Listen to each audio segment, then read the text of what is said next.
Wolfpack, what is going on? It's your boy, the Wolf of Roto Street, RotoStreetJournal.com. We breed and feed you fantasy wolves. Here with your Week 3 preseason takeaways. Here with yet another Best Ball Mania shooting for the 1.5 milli tonight yet again. And of course, any questions you have, I know it's that time of the year. I got 2 drafts myself, so we're going an hour early tonight so I can go ahead. I got my college buddies coming up. Got the Wolves and Wives League, which is an awesome one too. So we got some real fantasy excitement in the air. I'm going to mow through these preseason Week 3 takeaways as fast as I can, probably 30 minutes or so. My man Mo will be hopping in right around 6:30 as well to then hit another draft and, of course, answer all of your questions. Let's waste no more time and get on into it, Wolfpack.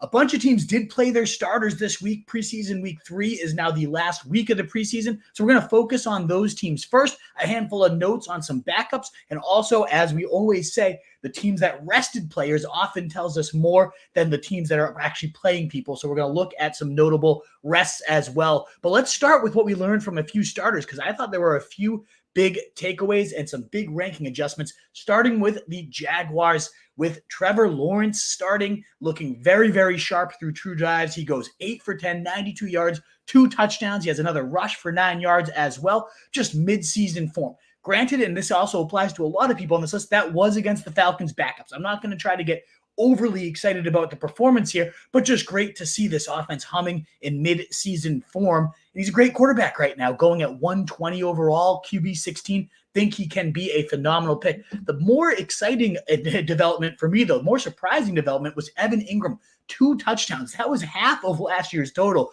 last year on a team high 4 targets, 2 end zone targets. Both of them get converted for scores. Now, last year, Evan Engram, he led all tight ends with 143 targets and 114 receptions. Those receptions only trailed Amon-Ra St. Brown, Tyreek Hill, and CeeDee Lamb. He was 4th in the NFL among all players in total receptions, and that was actually the second most tight end receptions ever historically. He was also number 2 in total fantasy points last year at the tight end position. So this, to me, was kind of my wake-up call. I haven't really included him, Evan Engram, in those elite tight ends. And I don't really understand why. When you look at what he's done, if he just has TD luck bounce his way even just a little bit, he's going to be a shoo-in for a top 5 season with top 3 in his range of outcomes. Oh, he doesn't have the spike week upside. That's why we can't have him, right? Well, he had the second highest single week performance last year, Evan Engram did, with 32 PPR points, 27 half PPR points. And the year before, he had a 39.8 day in week 14 against the Titans. So I get that, he only played 45%, 65% rather of the snaps when he left in run situations. But then you also look at the fact that he was lining up in the backfield in this game. Those, again, team-high 4 targets. And you look at the fact that Calvin Ridley's gone now, 25 red zone targets, 54.3% of their red zone share has been vacated. That's 136 total looks. I get it. Ingram's only scored 4 and 4 touchdowns in back-to-back seasons, so we're banking on an outlier based on his history. He's never had more than 6 in a season,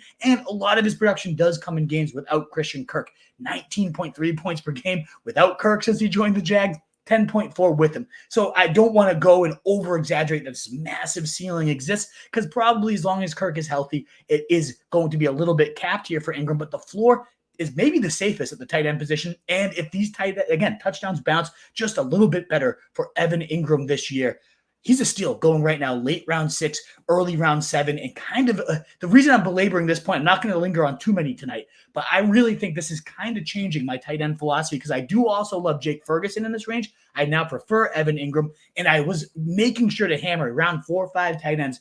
Got to get that elite tight end edge. But with these guys lingering in round 7, you can now just jump on a massive wide receiver follower, Malik Neighbors in redraft going in round 5 sometimes.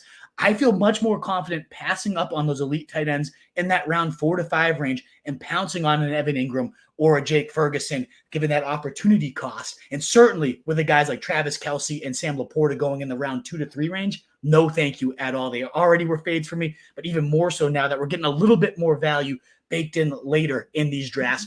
Big fan again of Evan Engram. This kind of woke me up to his upside in this game. Next team that played their starters were the Colts. Anthony Richardson, 2 drives here. He starts strong, 6 for 6, marching down the field, throws a touchdown to A.D. Mitchell. We're going to talk about in a second, big riser. And then the next 8 passes, he goes 2 for 8, throws a pick 6, fumbles on a strip sack. Oh, and this was all against Cincy's backups too. Not what you really want to see for Anthony Richardson in this preseason dress rehearsal. You saw the negative nuggets in the joint practices. The defense is taunting him. He doesn't even see his receivers. He's just throwing the spots. Throw the ball. The D-line is yelling at him because he's just there. It's just a more reminder of this growing pains you can see for the guy as a passer. And I think there's a little bit more added risk of what if he throws like multiple interceptions in the first half.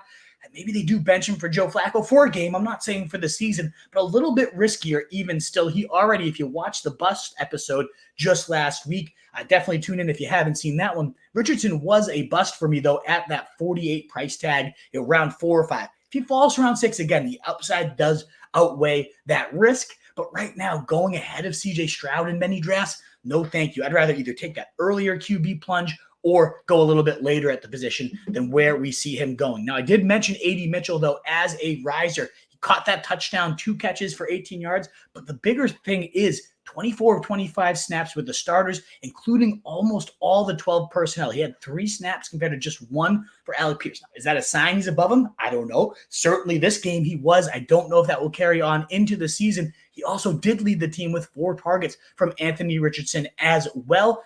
Going right now in the 130s in best ball, going even later in home leagues and redraft. I'm a big fan of A.D. Mitchell. He has definitely jumped into my must-draft sleepers list moving forward. Now, Wolfpack, as I move on to the next storyline, if you do enjoy what you're hearing, that thumbs up button, especially early on, it helps us beat the algorithm, get out to more people, continue to grow the pack here. Would love if you consider hitting that button for us and helping us get more and more people. And of course, as mentioned, get all those questions in. I know it's draft season. Know it's time to go. We'll answer all those questions in about 20 or so minutes when we fire up that draft. Another team that played some starters were the Tampa Bay Bucks. It was only 1 drive, but a lot of takeaways for me in that time. Baker Mayfield, a beautiful 3 for 354 yards, slinging it deep, a beautiful catch to Jalen McMillan, 1 catch, 28 yards. Big note was that he not only started it, but showed that on that throw, it was a dime dropped right into the bucket by Baker Mayfield. A true, you need to have the trust and timing down. All the camp reports have been this guy is a quote-unquote dog and that he is just making plays. Todd Bowles mentioning that he is the 3rd receiver at this point, and we saw that in action here. Definitely love McMillan as a late-round pick. And Chris Godwin only had 1 catch, nothing huge to note there, other than he played 6 of his 7 snaps in the slot. And we've talked at length about how much better he is from the slot, how much greater his production has historically been. And last year was in that mismatch role where he's lining up outside and not playing to his skill set, but now being promised that Cooper Kupp role from new offensive coordinator Liam Cohen. We didn't see exactly that Cooper Kupp usage in only a drive, but ultimately that slot, that new home is going to be so huge for Chris Godwin, and we did see him firmly planted there on that first drive. The other big note was Rachaad White. 7 gets all of those 7 starter snaps, dominates the work. The game opens 3 straight carries to Rachaad White. He takes him for 12 yards, looking a bit more decisive as a runner. We can't rule out the fact, I know all his rushing success and over expectation, all those metrics, the advanced analytics tell you that this guy is a horrendous running back according to last year. He is elite as a receiver, terrible running back. We saw some more juice in just those carries there. He also then reminded us of why we do still love the guy. 17-yard catch just 2 plays later, and ultimately capped off this impressive Bucs drive with a 4-yard rushing touchdown 2 plays later. He was pretty much the offensive centerpiece, and we know Liam Cohen, this offensive coordinator, merging the run and the pass, marrying them is what Sean McVay does. This is where Liam Cohen was schooled, and we've seen how huge those results can be. Now, while I still like Bucky Irving, who looked good in relief in his own right, if ultimately we're going to have Rachaad White as the clear driver's seat in a productive scheme that I really think is going to take a step forward as a rusher, especially with Graham Barton, the new center, the first-round pick, looking absolutely phenomenal, blowing people off the ball, I think we may have been discounting Rachaad White so far this offseason and in these later stages of drafts, whether best ball or in redraft. I am going to be bumping up Rachaad White as somebody I want to get some exposure to late in the season here. The only other few teams, about 3 more playing their starters, one of them was the 49ers. It was a quick drive, not a ton to take away. Purdy, 9 of 12, okay percentage there, but 98 yards, an interception, nothing too great. But what I did see was what happens if Ayuk is gone? What happens if CMC gets banged up? Saw Debo dominate with 3 of the targets there, 27 yards, a beautiful back shoulder throw. He's looking slim and explosive, as all the training camp reports have said. Love that guy in the late second, early third. I mean, great bargain right now in fantasy drafts. But Kittle leading the team with targets, 4 of them. He hauls in 3 for 34 yards. Just kind of reminded you that should Ayuk get traded, I don't expect that this late. But if he goes down, if CMC's hurt, we got these 2 guys that would be absolute fantasy monsters week in and week out in Debo and Kittle, literally a drive. But another big takeaway there was Jordan Mason. Now, Eli Mitchell was banged up. Oh, shocker. Does the guy ever play? I have no clue. But ultimately, while banged up, Jordan Mason has continued to run away and might at this point be the clear-cut handcuff for CMC based on the latest beat writer speculation, and certainly based on how he's performing in training camp. He had 21 of 24 snaps with the starters. He takes 8 carries for 42 yards. That's good for over 5 yards a pop. Does pound in a touchdown as well. Also has 2 targets, 1 catch, 7 yards. When he's been used, he's shown very clear-cut 3-down capabilities. I love the way he plays. Grant Cohn, one of our beat writer friends over there, has always loved Jordan Mason and hyped him up and said he's one of the favorites of this team.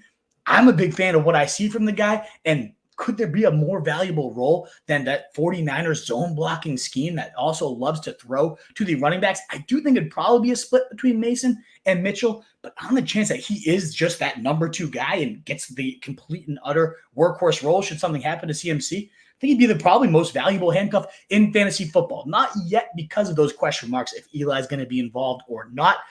Still, though, really big fan of what I'm seeing from Jordan Mason. He is added for sure into that late round penny stock.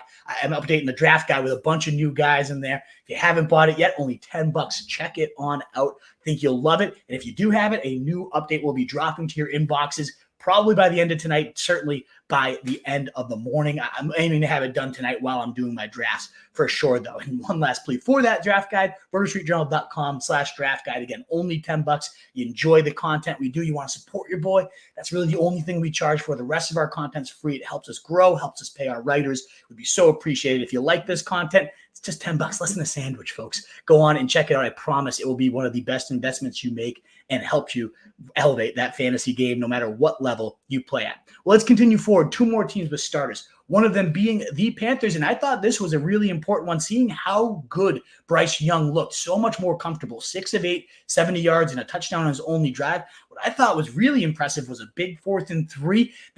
Maybe they go for it, maybe they don't in a real-life situation, but he certainly gives them more confidence now. They dial up a play action. You get a 17-yarder to Deontay where he's Bryce Young looking elusive, dodging in the pocket. These things that we didn't really see last year, very well protected compared to what we saw last year, where he was under duress all the time. But even more importantly, when he was escaping pressure last year, he had no one to throw to. No one was getting open no matter how much time he could buy. Well, now you have an elite separator in Deontay Johnson. We see those 2 hook up 4th and 3, 17-yard pass deep down the field. Love what I saw there. We know that Dave Canales has elevated Baker Mayfield and Geno Smith in back-to-back years. Could Bryce Young, a number 1 overall pick that this team traded up for, certainly for decent reasons based on his college film, this was the closest to that we have seen now that he's in a better ecosystem. I think he could, another guy that I had not drafted much of and am starting to think that could have been a mistake if he is that guy that really turns things around here. Deontay did lead the way with 3 targets. He did only have that 1 catch for 17 yards, but just remind you, as Canales has talked about all offseason, this is our X. This is the guy that we are going to pepper and hammer, build our offense around. That's what they said when they called him. We're seeing that in effect here. Looks fully healthy after a couple of injuries came up and a little scary nags. Nothing to worry about. He looks fully ready to go. The other 2, the one last note I wanted to make on the pass catching core, Thielen playing 11 of 12 starters with the snaps, Mingo playing all but 3. The clear-cut other 2 top receivers, neither did much on the box score, but what was of note was the fact that Xavier Legette only played 2 snaps. Again, it's a rookie. We're banking on these guys for back-weighted production anyways. but you'd like to see him beat out Jonathan Mingo at this point. I know he's been hurt, and that's probably part of it, but what if he just never fully elevates this year? He hasn't been a guy I've been targeting much, and I don't believe that this type of preseason usage is going to flip that for me. Maybe I'm dead wrong. Some of our writers really like this guy. I have him in Dynasty. I took him in round 3 in our Roto Street League, so I hope he turns it around eventually. Not something I'm banking on at this point, though, based on the usage, based on the fact that he still has not jumped over Jonathan Mingo, of all players. Ugh, absolutely hideous.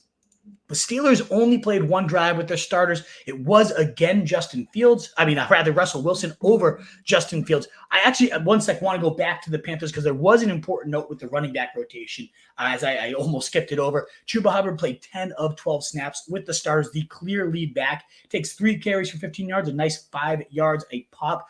Average here, took 2 plays off for Miles Sanders there, took a quick little breather. It was a shorter drive. He might have never been subbed in. Maybe they just wanted to get a quick look at Sanders with the first team, but nearly 100% of the snaps here, including the long down and distance, including those pass protection situations. Just a reminder that Chuba Hubbard, I know Jonathan Brooks, the more exciting talent, the guy I'd certainly rather have on my fantasy rosters, but until he's back, and it's sounding like week 3 or 4 is the earliest we can expect him, I think Chuba Hubbard's probably going to be like a mid-range RB2 at worst with low-end RB1 potential. He was averaging nearly 20 points per game as the starter. Yes, it was on the back of huge volume, but I don't think this team is going to do anything other than feed Chuba Hubbard. And we know Dave Canales, he's already said, I'm going to be stubborn with the run. You guys will be surprised at how stubborn I am with the run. And he fed Rachaad White the second most touches in the entire league last year. So Chuba Hubbard, a guy that, especially if you're banking on some rookies to break out late, or you don't feel great about you take a hero running back approach, but you don't attack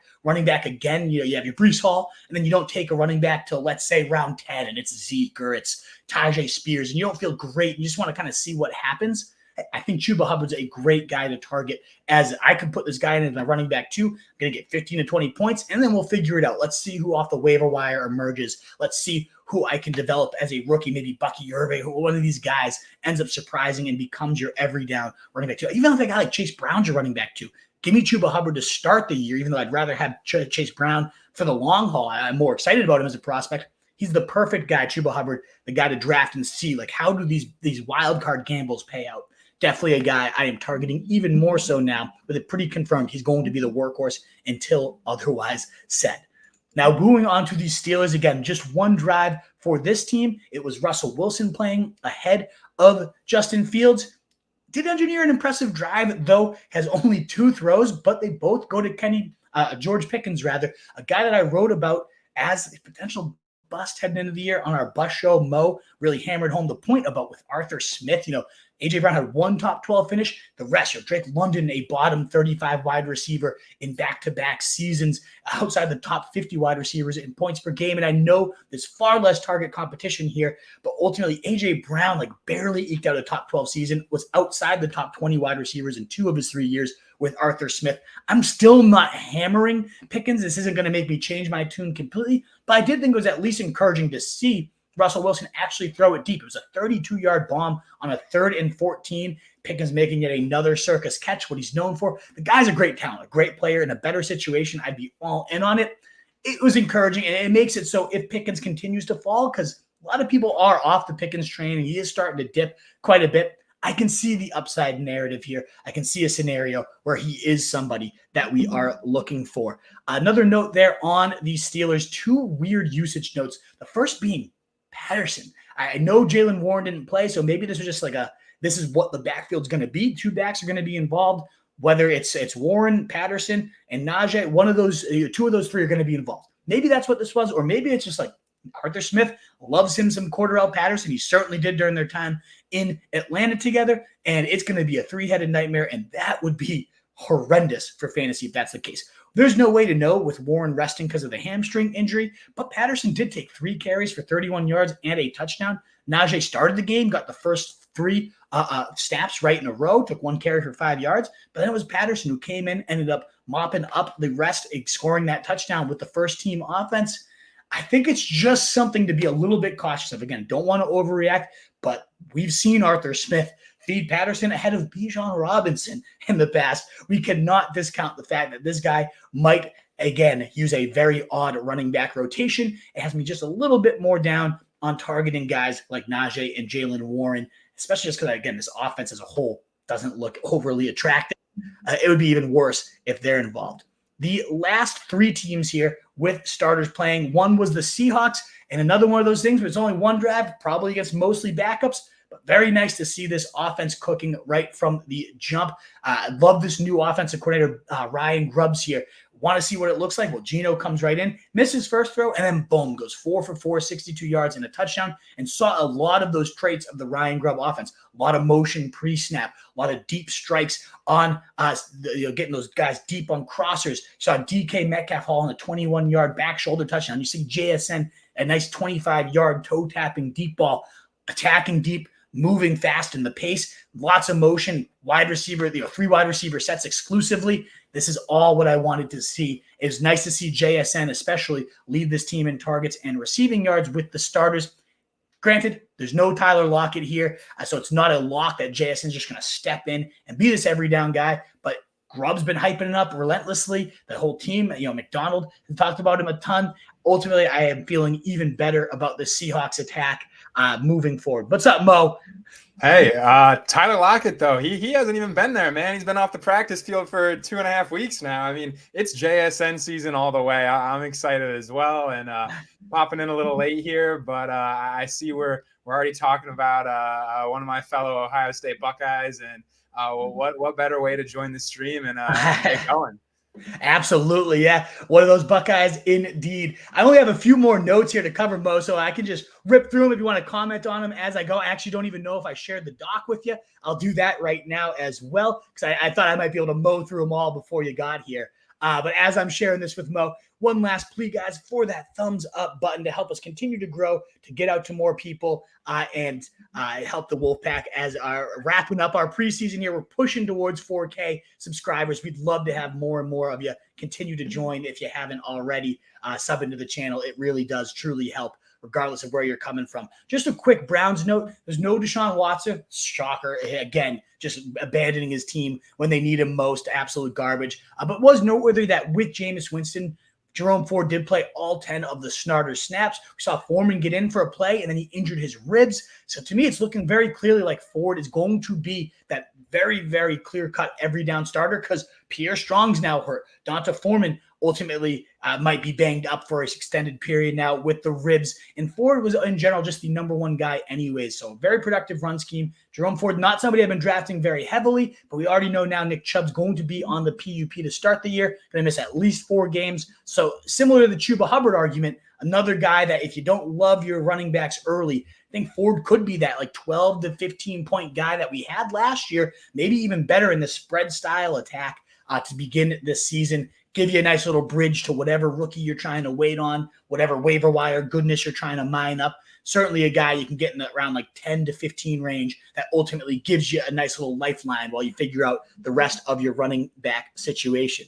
Now, Mo, I know one guy that me and you have both been talking a lot about this preseason is Will Levis, this Titans attack under Brian Callahan. They are high flying right now, and Levis is looking very, very solid. Goes 7 of 8, 118 yards in 2 drives. They scored 10 total points. And on the preseason now, in Will Levis's action, he's 11 of 13, 84% completion rate, 153 yards. He's led his team to 24 points on 4 possessions, including a rushing touchdown himself.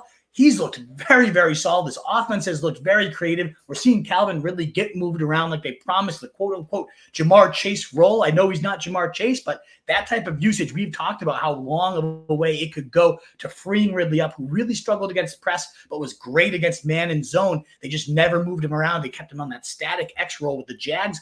Very, very questionable usage. We're seeing him used so much better. And I know, again, just the preseason, but 3 targets, one of them in the end zone, 2 catches, 39 yards here. A lot more yak opportunities for Ridley. Really, really encouraged by this Callahan attack that we've both cited as a reason to buy into the depressed prices of the Titans passing game. Plus Tony Pollard. That's one other guy that I am definitely adjusting in my rankings. I had him as a fade earlier this offseason. I'm not saying I'm going to go out and hammer him in drafts, but probably somebody I wish I had a bit more of. He seemed to be the clear starter, 11 of the 18 snaps, takes all the first 7 in that first drive, gets 5 carries, 17 yards, plus 2 catches for 27 yards, including a 4th down where they had him slip out there. He ripped a nice 14-yarder on it. He ultimately scores a touchdown on that drive as well. Tajay gets in for the second possession, but still is losing snaps to Pollard on the key short yardage situations on some passing plays. And Spears also played quite a bit with Mason Rudolph too. So it seems to me that gap, they talked about it's going to be a 1A, 1B.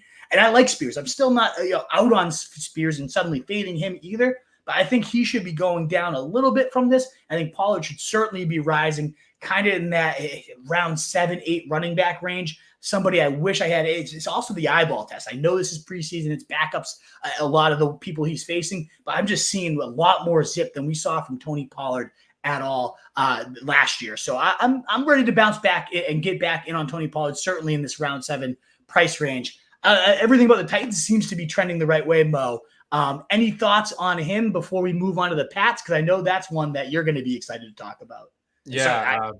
Yeah, just for the Titans, exciting to see them doing exactly what we kind of thought they would be doing, letting Will Levis air the ball out. I mean, this is a guy who 20% of his pass attempts went for over 20 air yards last year, just a ridiculous number. And not only is he'll continue to push the ball down the field at a high rate, but the volume will be up there as well. So this is going to be a real boomer bust attack. And not in managed leagues, not really looking to get to it through Will Levis, but excited for what it holds for the pass catchers here. I know, good accuracy too. That's what I love that you bring that up, because like it was, I think the Scott Barrett compared him to like a drunk Jameis Winston, like the most hero-worthy throws, but the most turnover-worthy throws at Wells. But so far as preseason, again, never want to overreact to performance in the preseason when it's coming against backups, but it has been lights out, 84% completion rate right now, just much more consistent, much more taking what's ahead of him, not just playing pure drunk, but also pushing the ball down the field too. I think it's a great point and worth noting again how well he has looked.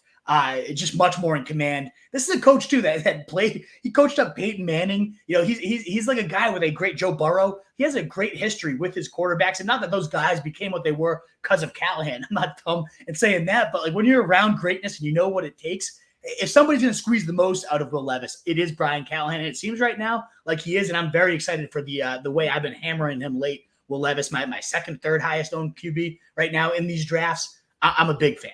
But I'll let you take over, even though I'm a Pats fan, and I would love to sing this guy's praises as much as I can. I know you've been hammering him even harder than I have in drafts. That's Drake Maye, and he is coming. What did we see, Mo? For the Pats?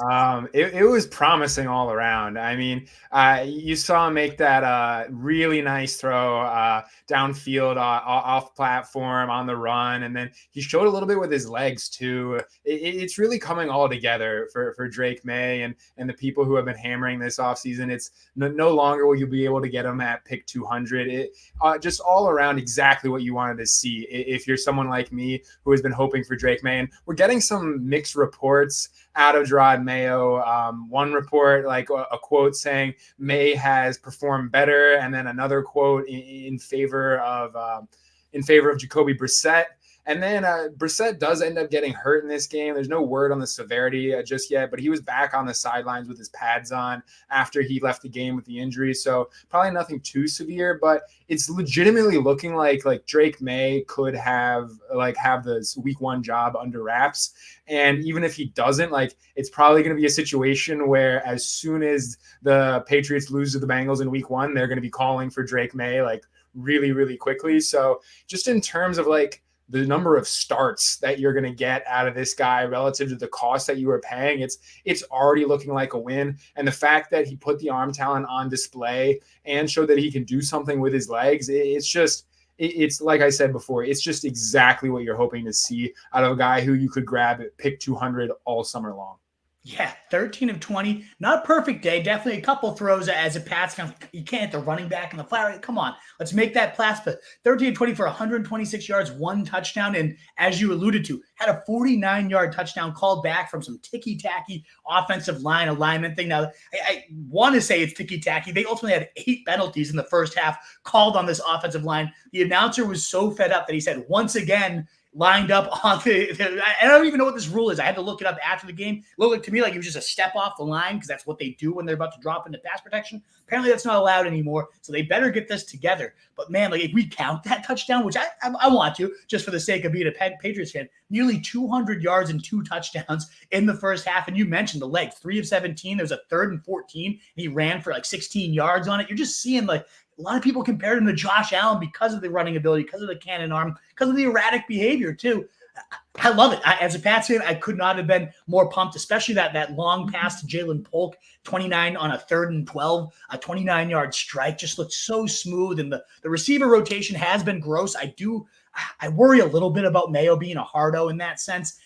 What's going on with all the practice reports saying Polk is the clear-cut guy, the safest option, most consistent guy, but he's still behind Tyquan Thornton and KJ Osborne, and what's going on there? I don't know, but I'm not going to put too much into that. I think by, week 2, 3, it's going to be the Polk Drake Maye show, and maybe even by week 1, based on what happened there. I do want to know too, Antonio Gibson, no Ramondre Stevenson, but only played 5 snaps. He had 3 carries for 17 yards and a catch for 13 yards, 4 touches in those 5 snaps, and then given the rest of the day off, they saw what they need to do. I thought he looked phenomenal in this game. Really, really explosive. I'm pumped. I was so pumped when the Pats signed him. I've always been a Gibson guy.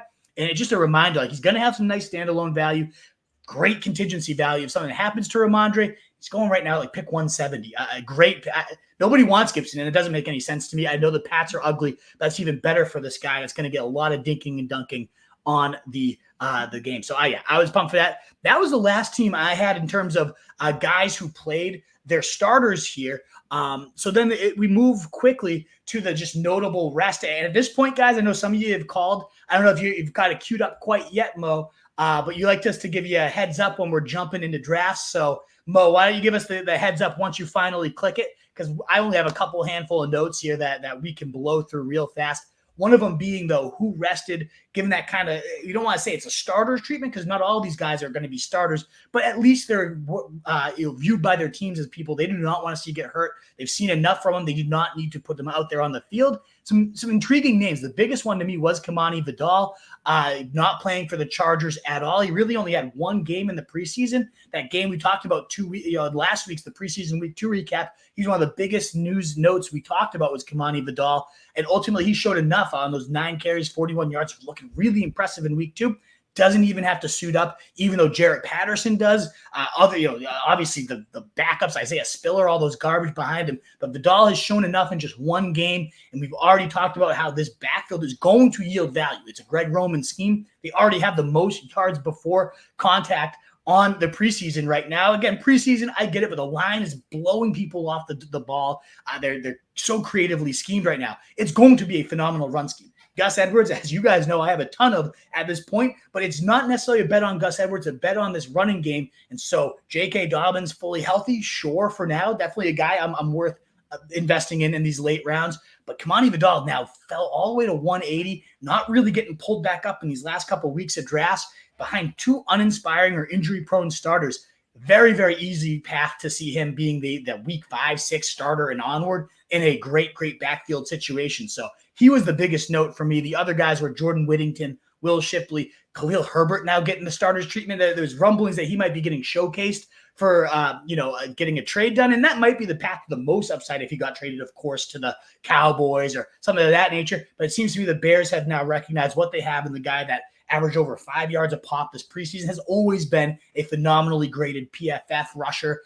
He's just great. I love Khalil Herbert, and it looks like he's going to be sticking here. A great handcuff with benefits to DeAndre Swift, who does have his injury proneness as well. And then Jalen Naylor did not play as well. It seems like he has locked down that 3rd receiver spot for a Kevin O'Connell attack that ranks number 1 in passing yards last year, despite only getting 6 games out of Kirk Cousins on the season. I think it's a great orchestrated attack, so any piece of it intrigues me, and Jalen Naylor with that deep speed intrigues me for sure. So I thought those were some notable guys getting rested, getting that quote-unquote starter treatment.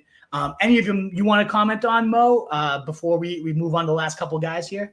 Yeah, I just want to say I'm entering the draft right now for the people who are getting on us for not saying when. Get on there if you want to draft with us. Hell yeah, let's go. I just entered the lobby. There's a couple spots open, but on Whittington, I I just want don't get your like hopes too high. I mean, they rested 6 wide receivers on in their last preseason game, and no one. Atwell only played 1, maybe didn't even play a single preseason game. I know he rested in preseason week 2 as well. So like this is just McVay's preference for how he likes to do things. So I understand that it's exciting for Whittington, but it's not as big as it is for Vidal. Like Vidal getting rested over Patterson, that's huge. Like huge. In terms of like he came all the way back from the dead after being injured and missing the first preseason game, and obviously showed his stripes in the second preseason game. So yeah, he is all the way back from the dead, very draftable. The getting rested is absolutely massive for him. It's seeming like he is going to make the roster now as the RB3 and will challenge Gus Edwards and J.K. Dobbins for touches. Hopefully, I mean that's kind of what I'm hoping for. I'm investing mostly in this backfield through Edwards and Vidal, not so much through Dobbins. I have been pretty clear on that throughout the offseason that I will not be buying shares of this man who looked like the last time I saw him run for a big gain 2 years ago, he looked like he had been shot in the leg like 2 days before. He was like barely limping along the sidelines, still like somehow managed to outrun some guys, but it is what it is. We're actually on the clock here. I let that get away from me a little bit. We got the 102. I'm going to take CD Lamb for us here.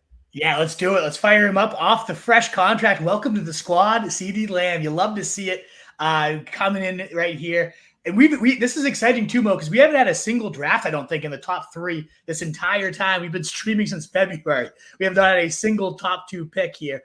So nice. Start with CD Lamb, an absolutely hammer start here. So I'll just quickly rip through these last couple notes. Jalen Wright, just again, my most owned player at this point. So I wanted to note that he looked really good again. 7 carries, 36 yards, 4 catches for 41 yards, so 76 yards on 11 touches. Phenomenal efficiency. Did play well behind Jeff Wilson, but that also happened to Achane all last preseason. And I think if push came to shove, one, I'm not even convinced Jeff Wilson's going to make the roster, and this wasn't like a showcase for a trade type of situation. But 2, even if he does, and one of these guys, Mostert, Achane, goes down, I still think that Mike McDaniels has seen what he needed to see. The explosiveness is there. It's a big guy with freakish type of speed and athleticism that we've raved about many, many times. I think Wright's definitely going to get the nod ahead of that grizzled vet. And I'm a huge Jeff Wilson guy. I've always been. But ultimately, I believe greatly in Jalen Wright. And just every time he's been out there, he has continued to flash and validate everything I thought about him. Only other guys I want to know was Cam Akers, which I guess the biggest noise here, again, a guy that tore his Achilles in November, making these spin moves and making a ton of people miss and just looking really nifty in a backfield for the Texans that Dameon Pierce has averaged just a hair above 1 yard a carry, 8 carries for 9 yards so far this preseason. Meanwhile, we've seen Cam Akers go 24 carries for 112 yards right now. He also has 3 catches for 19 yards this last week. And again, looking really shifty, just the clear-cut best back behind right now. Joe Mixon, and yes, he's playing against lesser competition. Cam Akers is playing later into games, but I've been just very impressed with how he's looked, and wouldn't shock me at all if at this point they recognize Pierce's horrible fit for our power blocking scheme. And Akers is just looking like a nice backup here. He was grown in that McVay system where the Slowick, the 49ers ties there. So I've been very impressed with what Cam Akers is doing. Not saying he's necessarily draftable, but certainly on a watch list type of guy. If they do move on from Pierce, suddenly becomes the number 2 back behind an aging Mixon. And then Carson Steele, I just wanted to toss him out there. Has that nice 31-yard touchdown rumble. The fact that he's even playing in this game gives you a little pause there when the Chiefs didn't play any of their starters. But he does go 4 carries, 50 yards, and a touchdown. This is a guy that at Ball State had 1,722 yards and 15 touchdowns in a single season. And it's a wide open number 2 job. CEH, we know, sucks. Deneric Prince played behind Carson Steele in this game. And there was, I think it was Pete Sweeney, a beat writer, came out and said, like, he expects Steele to be the number 2 back and potentially even be a goal line vulture. He could even be like a hybrid fullback role that we've seen, like, not really yield much value, but kind of like what McKinnon did in terms of good pass protector, can leak out and get some of those touchdown opportunities. Wouldn't be great for Pacheco if that happens, but still probably tough to draft him, but another one I would add to that watch list for sure. So wanted to toss a few of those names out there. We're about to be on the clock, Mo. And if you have anything to say on those guys after the fact, by all means, go for it. But I don't know if Carson Steele or Cam Akers is really moving the needle for you much, but I thought they were worth watching this preseason. I've got something to add. We're about to be up here. It's going to be receiver. We can just go ahead and.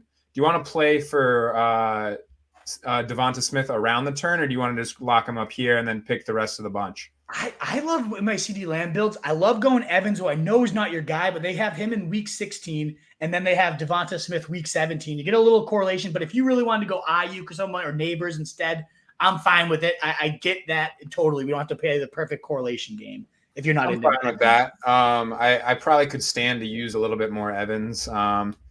I don't click him much in that range. There's just many more appealing names to me. We kind of talked about this the other day, but going back to Akers and Carson Steele, Steele doesn't do a whole lot for me. Akers to a degree.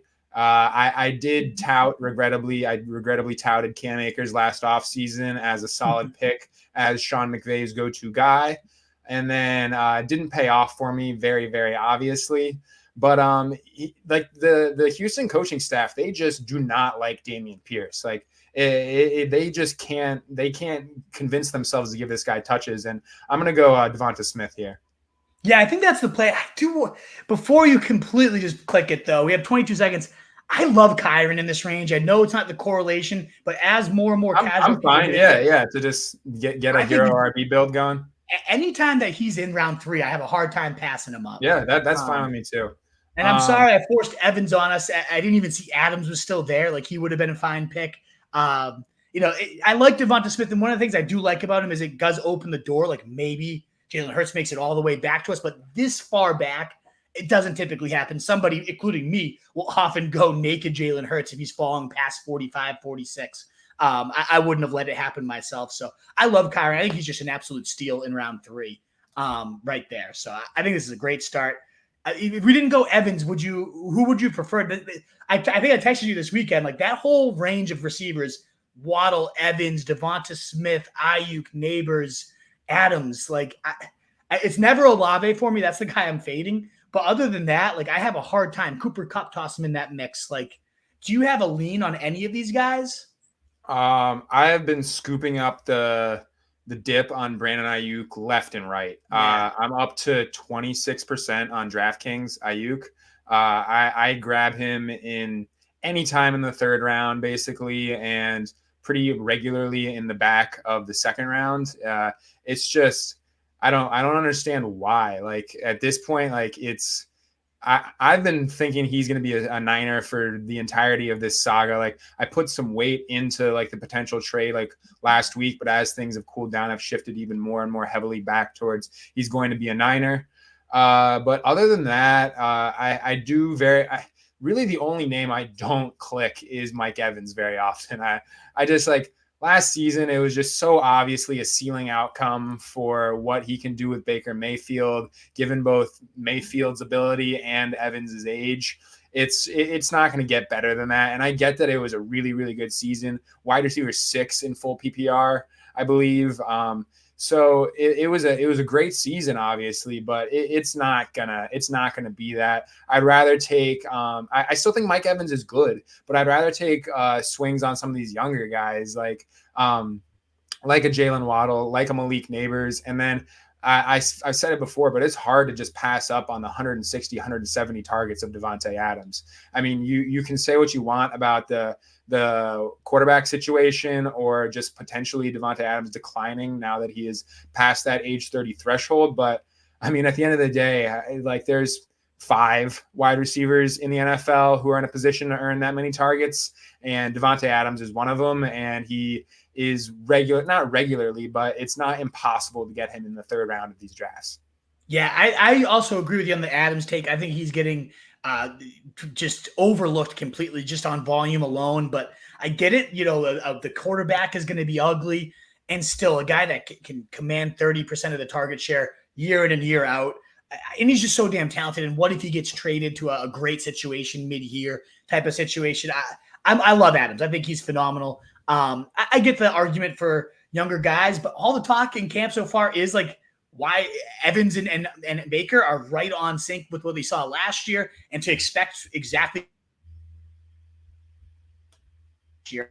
all about Evans right now. I thought Baker looked phenomenal. We talked about this before you popped on in that preseason game. Like they're cooking in this scheme. I think it's good you got a little Mike Evans in here. He's not your guy, so I don't feel quite as bad if I forced this onto him because I think you're going to be happy that you got some Mike Evans. I don't think he's going to drop off significantly, if at all, from what we saw last year, which was dominant. So we're going to be up here in a second. I got some great comments and questions coming in that we'll take after we make these two picks here. I mean, if Kelsey makes it to us, it's kind of tough to pass him up here. He does not. You want to go with Scary Terry here because we do. I was about to say that. Yeah, let's go for it. Yeah, he's a big one, and we have McBride could potentially make it back with the Rams correlations. Nice. Maybe if he doesn't, Andrews is there. So I'm happy to get that's like a big drop off after McLaurin there. It opens up Jaden Daniels, a quarterback I want to continue to hammer late in draft season right now. I'd like to, either Worthy or we look at a elite tight end is my kind of play here. Unless you want to just go naked Lamar and say like YOLO and you just get one of the best quarterbacks because he's one of the few ones you can go naked on. I'm pretty happy to go McBride here, and then we set ourselves up for just a plethora of options in terms of stacking. You can go Dak, you can go Stafford, you can go I'd prefer to go McBride. You can go Murray. There's just so many options. It opens the door for a lot. And it correlates with our Kyron pick. Exactly. That's what I'm saying. There's very weird role. Yeah, he could definitely be the number one tight end this year. Like, I got him last night in my first draft of the year, an auction draft, paid $18. Felt great about it. Kincaid then went for like $6, later in the draft where everybody was depleted in their money. It's like, I wish I had him then. But ultimately, $18 I felt great about with him. I could see 110 targets. I love McBride. He averaged nearly 12 PPR points a game as the starter once he took over. He's phenomenal. So I think that correlates really well. And like you said, we have so many paths to stack this thing up now. Every single one of our guys from Lamb, Evans, and I love the late Baker stack. He'll go like 190 if you pass him and let him push. I love it a ton here. Ross and Lit Meadows, let's effing go. Love it. Bulldog, let's effing go. A lot of LFGs to start the stream. My man Krana, the food critic here, saying you better be ready. Have your nachos and pizza and beer ready. I know we want to talk a football here, but you have a go-to snack, Mo. Maybe we save that one for the end once the draft's over. Think about your go-to like Sunday. What's your perfect Sunday? Like red zone's on the TV week 1. What do you have in front of you? Think about that one. We'll save that to the end. I'll think about my answer there as well. I love Cron. I always bringing up the food, though. So you got offered Adams and Walker. Who's Walker? I'm trying to think. Like Devontae Walker? Who is it? Ken Walker. Oh, Ken. Okay, yeah. I was going to say, like, Devontae Walker's nothing. For Waddle and White. I already have Tyreek and App froze on me, and I got Waddle. I kind of like this because, I probably have these guys are both in the same tier for me. Adams and Waddle, and then Walker and White. I have Walker ahead of White. I actually think I have Adams ahead of Waddle. So for me, it's a yes. There's certainly arguments to not do it, but I kind of agree with you, Chrono. Like, I don't mind double stacking a Tyreek and Waddle. Like there was 2 years ago, especially DFS millions were won week in and week out with double stacking. So like, don't panic because you have both these guys. I think it could be a great offense. Again, Waddle's apparently looking phenomenal. He got hurt for a little bit, but before he got hurt was looking phenomenal, right back in and looking good. So I don't think you have to worry about that, but just from I prefer Walker and I prefer Adams when I do a 1v1 for both those guys. So I personally take it and spread the wealth there a little bit more. What do you think, Mo? Like, do you have Waddle above Adams? I know we're both kind of Adams guys, and that's kind of unpopular in the fantasy community this year. Oh, yeah. I would take that trade. And I understand not wanting to be that heavily invested into the Miami offense. I mean, it is redraft, not best ball. I mean, the Tyreek Waddle stack is like enviable in best ball. And that's kind of part of the reason why we've seen Waddle come all the way back up to the late second round price tag. So I'm fine with it. But this also gives me an opportunity to further elaborate on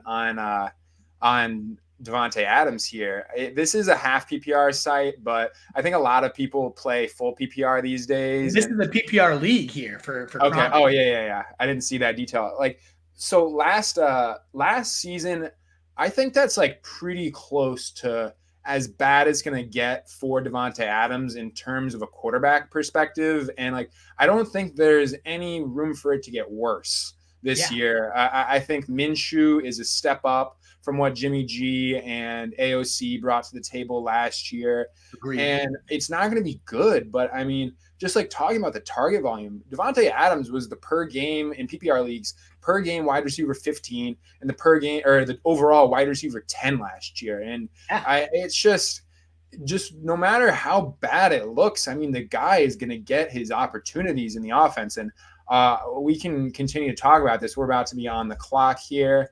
You saw how Pittman got fed last year. It's totally true. I mean, Godwin doubles up our Bucks right here. We do have a falling Richardson, which is like tempting. How he goes. I like either Godwin, JSN, maybe Christian Watson. I prefer Godwin though. We're already kind of betting on this offense. I'm gonna go for Godwin and then play for Murray at 74.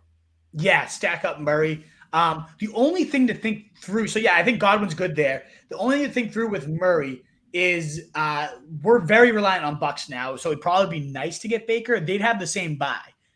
If I'm not mistaken, they're all week 11. These are the sick things that I just like know off the top of my head at this point from so many freaking drafts. Not that we can't do it. Point that I know every single quarterback's bye yet. I haven't done that many. And like we know Dak's going to make his way back to us in the next couple rounds. And I've even seen Murray, like if the Marv Harrison guy passes on him, sometimes even make it back around. Murray, you really love Murray here? I love Murray too. Like I'm cool with it, and I don't think Baker's a reason to avoid it. I also love. Do we get a tight end yet? We have Trey McBride, of course. I love Evan Engram though. I just wrote about him in the guide. I'm shooting out that update. I do like James Conner, so we get a second running back that correlates with our lineup here. I like JSN, trying to get more of him. I wouldn't hate Connor here, but if you love Murray, go for it. Like this is, we can play for Dak. Murray's my second highest owned quarterback, or third, behind T-Law and May. Murray and Jaden Daniels are in that second tier for me, where I've been hammering all offseason. So I don't mind missing out on a share of Murray here. And then, that sets us up to just play for Dak and then Baker and then maybe mix in a third quarterback there. That's a little bit of pushing it. Drake Maye. That's a little bit pushing it for what you can do for a 2 quarterback build. But getting back to Davante Adams, I mean, I know I've talked about this guy for several minutes at this point, but I mean, what? Are you kind of in agreement? Like, do you agree with me here? Like that's probably as bad as it gets. Like, unless you're like fully on board with like Davante Adams already, like we're already seeing him starting to roll off the age cliff and he's going to completely fall this year. I mean, unless you're like, I understand if you're in that boat, but I don't think so. I still think Davante Adams is one of the upper echelon of wide receivers in the NFL. So I'm willing to bet on the talent and understand that what I think was close to the floor, if not the floor, in terms of like his connection with the quarterback and just overall efficiency and output relative to his volume. And that was a wide receiver 10 season in PPR. I mean, I don't know. It's just that's how I view it. I don't think he's done for in terms of his talent. So I'm more than willing to make that bet when he can be drafted as a wide receiver too. Fully in agreement. He's actually, I think, my second or third highest owned receiver. Which is tough to do in round 2, like where you're supposed to kind of spread your bets out. I hammered him very hard early, and I only backpedaled just so I could get a little more exposure. But I'm still over 20% Davante Adams on this draft season. You saw the way Minshew fed Michael Pittman to a wide receiver 8 finish, and like I think Pittman might be half the player Davante Adams is still at this stage. I think he is. I don't think any of those efficiency concerns last year were the fault of him. I'm fully with you there. So I love Davante Adams. I definitely would take this deal, especially in full PPR.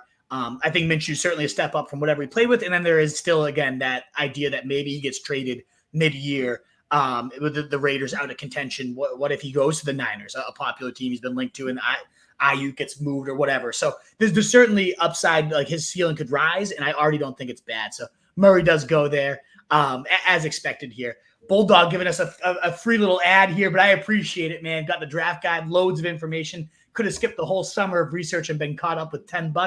what better endorsement than that, folks, especially if you're just getting caught up to speed. Like I said, there's going to be a new update coming out after this stream. I got 2 drafts, and I'm going to hammer that and get it out to you guys tonight. I know it's a big draft week.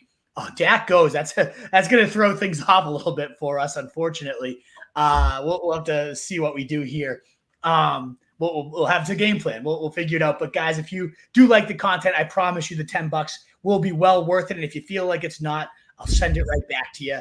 No questions asked, but I promise you will enjoy it. A new update coming again to you.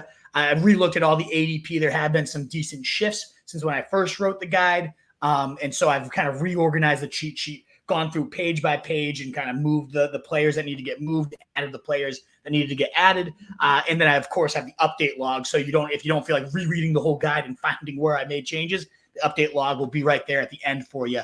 So you're getting the most up-to-date stuff. But thank you again, Bulldog. I really, really appreciate your kind words, your support. You're always here for us. So I appreciate it. So how do you both truly feel?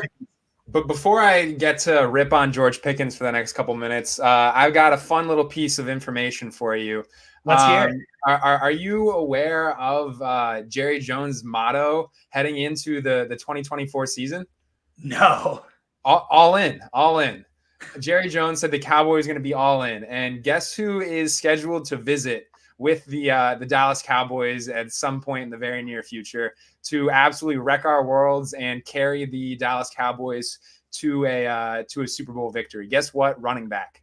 Oh man, Kareem Hunt. Dalvin Cook is scheduled to visit with the Dallas Cowboys this week. Just absolutely brutal if that happens. Just another crusty veteran in this backfield is the last thing anyone needs. Like, I have so much Zeke right now. That would be painful. Not that even Cook's going to outplay Zeke. He didn't look good at all last year, but it's just another mouth that now becomes 3 gross. I hate to see that. If you're going to get another mouth, get something young. Trade for Khalil Herbert. Samaje Perine up for grabs. Take him. He'd be interesting there. Not Dalvin Cook. That's pretty brutal. Should we be adding Dalvin Cook in the last round of this draft? Because no one's going to have him in this tournament. Oh man, we'll be the only BBM team with Dalvin Cook on the roster, and we'll do it with CeeDee, so it correlates to some degree. But we are competing with a naked Dak. But we're about to be on the clock here. Probably a range where we're going to go running back. We could also, we can just grab Daniels and not play with it. You want to just do that? Yeah. I mean, I've seen him go. The guy ahead of us can't take him, right? I mean, I've seen worse things happen. Do you want? I feel pretty good about Mostert in this range. I'd be stunned. And we could backdoor Jordan Love if the worst case happens. We can push it. Yeah. I think we got to get Mostert here. I think that's the play. And then you're not grabbing Jaylen Warren. Are you buying the dip on Jaylen Warren at all? I think it's a great question. I alluded to this when we talked about the Steelers earlier. If Cordarrelle Patterson scored that touchdown, I know that might have been just Jaylen Warren if he was active. I'm not ruling out that Arthur Smith plays Cordarrelle Patterson a lot more than we think. He did it with Bijan and Tyler Algier, 2 great running backs, and Cordarrelle Patterson was still getting in there for 30% of snaps and touches and being annoyingly involved. So and what if the hammy flares up a little bit? And I'm a huge fan. How many times we talked about loving the setup, loving the player. I get everything's there for Warren, and now you're getting him at a discount, maybe. I don't know though. I'm kind of out on Warren even at these discounted prices. Glad to see ultimately that he fell. That was a little. I want to get a sweat in. We've talked about it. Why are we doing this if we're not trying to get a little sweaty while we draft? And we got through. There have been a couple times I pushed it, and then Daniels went, and I was just like, what was I doing? Why didn't I just take him? So glad that didn't happen. But I do think Mostert was he's worked at 21 touchdowns last year and not much change. And not a guy, for some reason I haven't gotten a ton of them, probably because I have a lot of HN. I'm happy to get some Mostert to balance out what I've been doing there. I think it went well. But no, I don't think I am buying the dip right now on Warren. As good as he is and as good as the setup could be, because I think this offense is going to really suck. And I could see Patterson being more involved than people think, and all these red flags plus the injury. I don't know. Even Najee to me, like a guy that I had been into, I have a lot of them, and I think my bags are packed. I don't want to add any more, even at the discount at this point. What about you? Yeah, I'm gonna buy the dip. I'm just gonna keep doing it. I mean, anytime it hits triple digits and Jalen Warren's there, I'm just like, yep, that's fine with me. But how do you truly feel about George Pickens? Yeah, so Ronald Mikos asking this, and then Bulldog with a great question. We can rewind back to round 2 receivers, which we've already been talking about, but it's a great debate because it's a crucial question, Bulldog. I love what you asked, and everybody else out there, get those questions on in. It's draft season, baby. We got 280 with you. We want to push over 300 again tonight. Let's do it. Those thumbs up really help us out. But how do we truly feel about Pickens? Man, I've been on a Pickens roller coaster this offseason. I was like, okay, stats without Deontay Johnson, would have been a top 7 wide receiver in points per game. Certainly showed more range. I loved all that. And then I think about the fact that none of that came within Arthur Smith's scheme. And you gave some great stats about, Drake London wasn't even top 50 in wide receiver points per game, never finished inside the top 36 wide receivers under Arthur Smith. And even A.J. Brown, who I think might be a top 3 wide receiver talent in the league, one of my favorite players.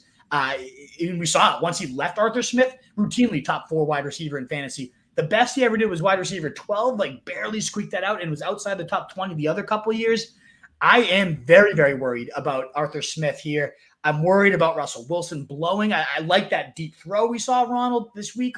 And there's truly the difference between Drake London and Pickens, besides Drake London being a way better player, is also that there's no one else for them to throw to. So maybe he gets there, but to me, it's become I was okay, all in on the splits. Then the more you peel it back, and you're like Arthur Smith, gross quarterbacks, horrible overall offense. Player I really love, the talent. I do. I think I'm higher on Pickens as a talent than most people. I really do believe he's better after the catch than people give him credit for. And I still I don't know, not for me. I think when he falls in redraft, I've seen him fall to round 7. I've seen him go for $6 at an auction. Yeah, okay, I'll do it. But we saw him tonight go pick 37. No way. He's got to fall outside the top 50 at least for me to even think about it. But in redraft, he goes right around Neighbors. He goes right around Tank Dell. These guys that I would just way rather have. I know your feelings. Ron, you can definitely rewind to our bus show from last week. We talked at length about Pickens, which we kind of just summarized here. You want to give him your bus spiel real quick before our picks back up? I mean, you said you have to peel it back a little bit further to see why it's not a bad or why it's a bad pick. I don't think you have to peel it back very far at all. I mean, you just see the name Arthur Smith listed under offensive coordinator, and you have to understand, no, I don't draft a name associated with Arthur Smith who has wide receiver next to their name anywhere inside the top 30 wide receivers, unless their name is, I guess, A.J. Brown or someone on that level of talent. George Pickens is not that player. He is not that guy. He is not A.J. Brown. In my opinion, I don't know how you feel. I know you said you're high on Pickens relative to other people, but I don't think he's more talented than Drake London. I think Drake London is a far more talented receiver than George Pickens, and not even he could overcome the terrible reign of Arthur Smith. Like you pointed out, we're about to be on the clock here. I do think we have to go wide receiver here. We can take the best pick on the board, Rashid Shaheed here. That to kind of save our wide receiver room. We did kind of get a little bit behind, not terribly behind, but behind. No, I feel good, and I really do like the late round crop. I know you like Shaheed probably more than me. I don't hate Lockett here because it does open up a Geno stack, and I really like getting pieces of this. And I think Myers is also going really underrated right now too. If you want Shaheed though, if that's your boy, go for it. But I would push for one of the other two. It was going to have to be a very compelling argument to not go Rashid Shaheed there.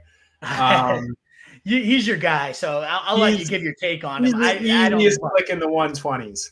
In the 120s, he is such an easy one. I mean, what's Tyler Lockett going to give you? I mean, I guess it opens us up to some Geno stuff, but I mean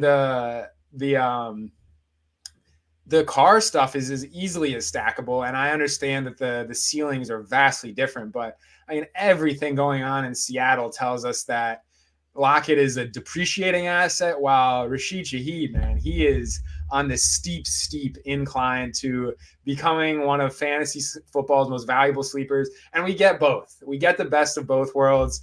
Do you prefer Myers or Lockett here?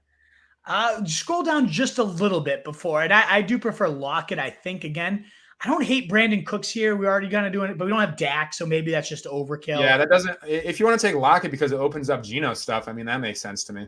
I like that, and I like stacking Geno late, so I'm Yeah, into and Lockett. we can grab Fant. I mean, we're not going to be. This will probably end up being 3 tight ends to some degree, or maybe we'll see. Maybe. We have But, Trey McBride though. I think probably 3 QB. Even though I do love Daniels, I like the idea of going like Daniels, Baker, and then Geno possibly, or if not Geno, then maybe Drake Maye late.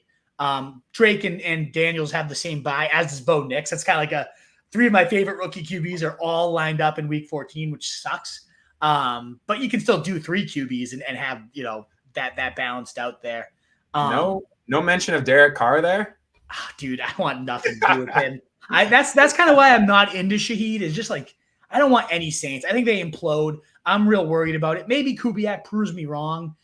He hasn't been healthy all preseason, so we haven't even got a real look at like what this offense could be. And if he is like their Debo, if he is creatively used like that, yeah, sure, he could smash. But I'm worried about the lingering injuries. I mean, you're the one that makes like a great, compelling argument against drafting people who've been injured all preseason, and he's had numerous ones at this point. And it's Derek Carr. It's his horrible offense. So I don't know. I'm not into Sometimes you just have to put on the blinders for the guys that you're partial to, and Rashid Shaheed happens to be one of those ones that I am partial to. So yeah, the history, at least last year, of buying the dip on preseason injuries for people who didn't catch when I went on that little discussion. Last year, buying the dip was a 20% hit rate. It was pretty brutal in terms of like just the success of investing players who saw their price go down. And some of that you kind of have to like pick and choose, like not necessarily pick and choose, but you have to put some context to like some of them this year will be high tier players. Like it'll be Puka, it'll be Jahmyr Gibbs. I guess maybe Tyreek Hill. I don't think he never really saw much of a dip. Like maybe sometimes you'll get him at like 4 or 5, but that's really it. But like with the Puka and the Jahmyr stuff, like they're like most of the time they're not going to pay off their price anyways. I mean, not very many, like it's hard for first round picks to pay off at their price just because the bar is so high to begin with. I mean, how many first round picks ended up working out last year? Like 3 of them.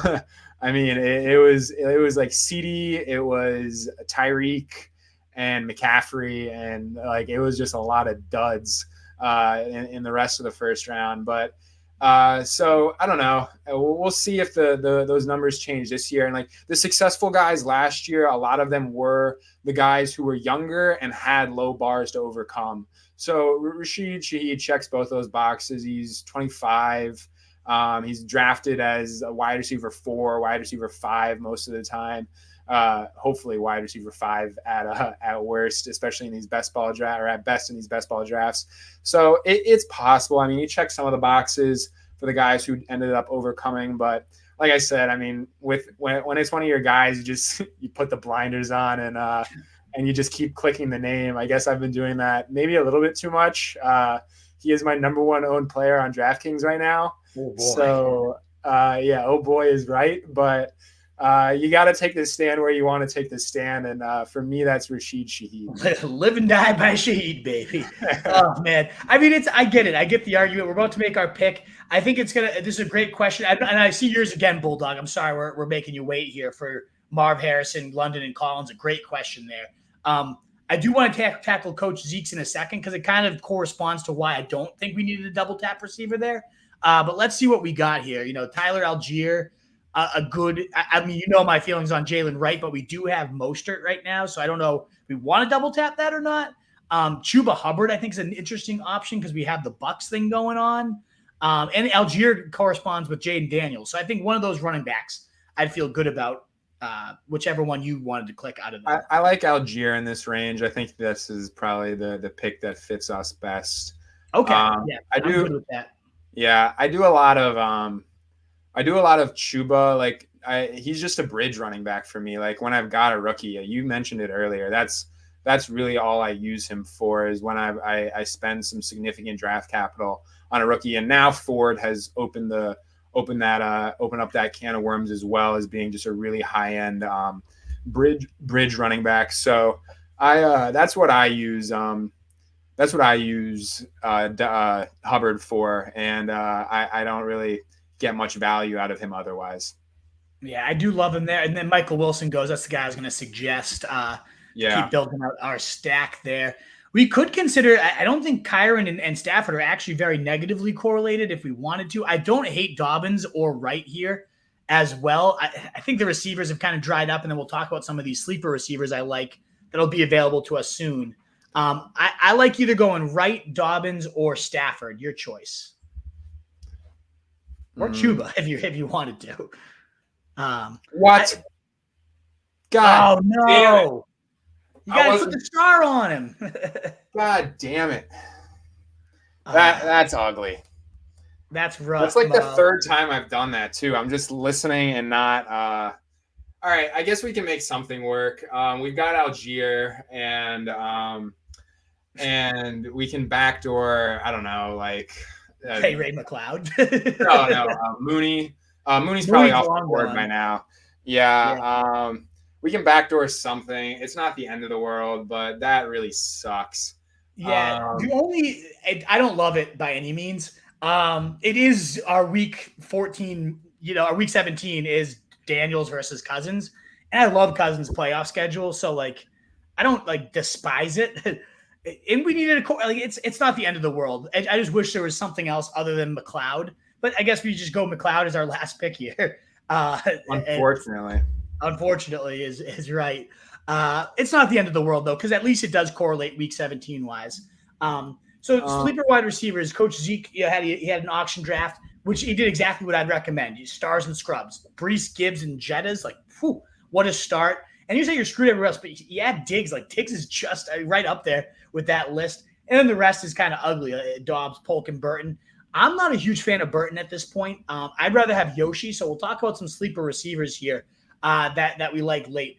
I like Yoshi. I like Jalen Tolbert for the Cowboys. Someone we could probably be looking at with our Cowboys build out here, unless we just want to do just him and CeeDee Lamb. I like Jalen McMillan. I'm in love with late. I think he's a phenomenal pick. I like all those guys, and I don't hate Dobbs as your other guy. I like Polk a lot, who you have. I would say Burton, though, unless it's a keeper league, I really don't see him. He's playing deep into games with the 6, 7, 8s on their team at wide receivers. I think it's Yoshi's job. He's probably like the guy I would replace one for one there. Greg Dortch, the Dorcher Chamber, is another guy I love late as well. So those are some of my favorite sleeper wide receivers, Coach Zeke. But I think you did a great job going stars and scrubs. You figure out the rest on the waiver wire. That's what you should do in an auction. That's what I always do. You'll find your guys. Do you have any other late sleeper receivers to toss out there? And then we do have to answer Bulldog. We've kept him waiting long enough here on that one. You're well aware of how much Jalen McMillan I have, and we're on the same page. I mean, the quotes coming out of Cincinnati for Jermaine Burton are just brutal. Like, discussion of him potentially sleeping during meetings. And then he comes out and says on his own that he understands that he has not been like as focused as he should be in the NFL, like throughout the preseason. Like, dude, you're a 3rd round pick who everyone knows like had character problems. Like, if you can't get it together, like at this point, like you're just going to stay buried on the depth chart. And that's where he is right now. Not buried, but he's not approaching starter snaps by any means at this point. So I think that's a total like disaster waiting to happen in terms of where he's been drafted and what sort of expectations people have for him through this point in the year. Do you want to do Irving here and then have a 3rd QB in Baker? Baker already went. I didn't see that just there. Yeah, somehow naked Baker just escaped us. I do like Irving a lot here. I also love Ray Davis. Did he just go? Oh, Davis did just go. Fine, yeah. I like going Baker here. I don't mind Baker. Colbert after that as well. You mean Or Bucky? maybe Vidal even. I think go Bucky or Yeah, that works and for me. I think like a Vidal here. It brings a lot more to our team. The one thing with like the Cousins pick, if we're gonna ride it out and maximize, like it's definitely a slip up. But like I think we 100%. now want to assume like we only need 2 quarterbacks. Like Cousins is going to be good off the Achilles with a great schedule. Yeah, that's true. We put pretty good capital into the position at this point. So rather than forcing a third QB, which we could still potentially go for, depending how it goes, I say we rather play this as like a 2-6-8-2, like justify going only 2 QBs now, and maybe we work in a Vidal. Like, did he already go at this point? Vidal's still there. I'm cool with either Vidal or McMillan. Yeah, I actually like McMillan a lot there too. Oh man, I don't think Vidal's going to make it back to us, but McMillan definitely won't either. Yeah, receivers probably the priority here because we could be good with 5 running backs. Like we don't even need a 6th. Yeah, I'm gonna go McMillan here. I think that's we just have all the Bucks receivers, but no Baker Mayfield. Well, we took naked Kirk, so someone decided it was cool to let things fly and take naked Baker there. That's everything's flying from in this draft. It's like a DraftKings draft over here, but I know it is what it is. Yeah, we're the a-holes. It was our doing to start. Someone did take naked Dak. That was you know what, that was it all started with the naked Dak. We wouldn't have even been considered, like we would have been well on our game had we had our Dak pick there. So I do think we need a tight end at this point too, right? Yeah, we need to grab someone. So I think if Fant wraps around back to us, I think he makes a lot of sense. And then, maybe even Geno makes it back. And like, if Geno makes it back, I'd consider a 3 QB build. And like, we'd have a damn explosive QB room like that. Daniels, Cousins, and Geno would be, I love it. Fant unfortunately goes, but we do have Lockett. So it still isn't completely out of the realm. I think we're going to be getting pretty down and dirty at tight end here. Although my boy Jonnu, my highest owned tight end, he's still lingering out there. We have some Miami things going on, so he wouldn't be the worst. Let's Bulldog, we've kept you waiting, and my apologies. And Zeke, you're welcome. Thanks for tuning in. Again, nicely done on your draft. You'll figure it out around your complete anchor studs. Like, that's awesome. I think you did phenomenal. If I have to choose between Marvin Harrison, London, and Collins in the second round, which guy would you go with? This is a tough one. I think I go Marvin. I think he's going to get 150 targets right away from a good quarterback in Kyler Murray. These guys are all neck and neck for me, and I think I have Adams above all of them. So, the answer is Adams, who we already talked about a million times. But I lean Marvin. I think he might start slower. There goes Vidal, unfortunately. He might start a little slower, but by, week 3 or 4, and maybe not, he's so pro-ready that, like, he's right out of the box could be a wide receiver 1. I think he is. We've seen how Kyler peppers his number 1 receivers. We saw this offense show some good life last year. I'm into Marvin Harrison, I think. It's like a generational prospect, obviously the best of genes. I like Marv. It's all so close, so I love all 3 of these guys. So, like, I don't think you're going wrong, but you can obviously be more right. And I do lean Marv. What about you for these guys for Bulldog?